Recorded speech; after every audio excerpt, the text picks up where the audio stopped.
You've made it to the end, everyone. I'll keep this brief because you have a lot to do this week, but I want to give you a quick overview of what next week's exam will be like. The exam will be a 2-hour, multiple choice, true, false, and short answer exam, which will be available online next Monday, Tuesday, and Wednesday. You do not have to have it proctored, so you can take it anywhere that you have reliable internet, but be warned, once you start it, you must finish it. So if your internet at home is less than reliable, I recommend that you take it on campus. You will also need to take it using the Respondus Lockdown browser, which you will need to download if you are not using a campus computer. There are instructions on how to do so in the final exam module, and I recommend that you do so by next Wednesday at the latest. You can open the exam and click on the link without having to actually start the test, so it's fine to do that before you're ready for the exam. The exam is comprehensive, which means it will cover everything that we've read all quarter. It will also cover terms and ideas that are introduced in your weekly videos. For the short stories, you will need to know the author, the literary movement, the major characters, the plot, and the main themes. For the poems, you will need to know the author, the style of the poem, and the major themes. Since we read quite a few of those during our poetry unit, I've selected a few from each assigned chapter to focus on. Those are listed in the exam review that I've posted in your modules.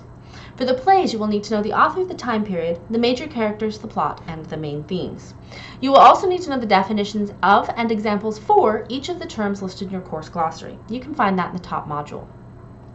The goal of the exam is not to trip you up on minutia. I don't care if you remember the color of so-and-so's dress on page 698. What I'm testing on is whether you have read and are sufficiently familiar with the text that we've covered that you can answer basic questions about them. Think strategically when you're taking the test. If you don't know something, guess. You have a 25% chance on the multiple choice and a 50-50 chance on the true-false questions. For the short answer, write as much as you can. I do give partial credit, so if I can tell you have the basic concept, even if you can't think of the exact answer, I'll give you some points. This is a closed book exam. Since you're not being proctored, you're on the honor system. However, you only have 2 hours, so if you're planning to cheat and look things up, you'll run out of time way before you finish. You need to know the material and be able to call it up quickly to get through the full exam, so study and prepare ahead of time. If you have questions or problems, I will be around to help. But even though you can, don't take the exam after business hours on the last day. If something goes wrong, you'll be on your own. And I can't grant extensions because I have to have grades submitted early the next week. Plan ahead and be smart about your scheduling.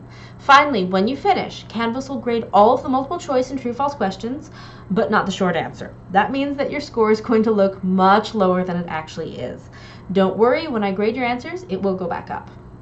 As always, if you have any questions, let me know, and good luck.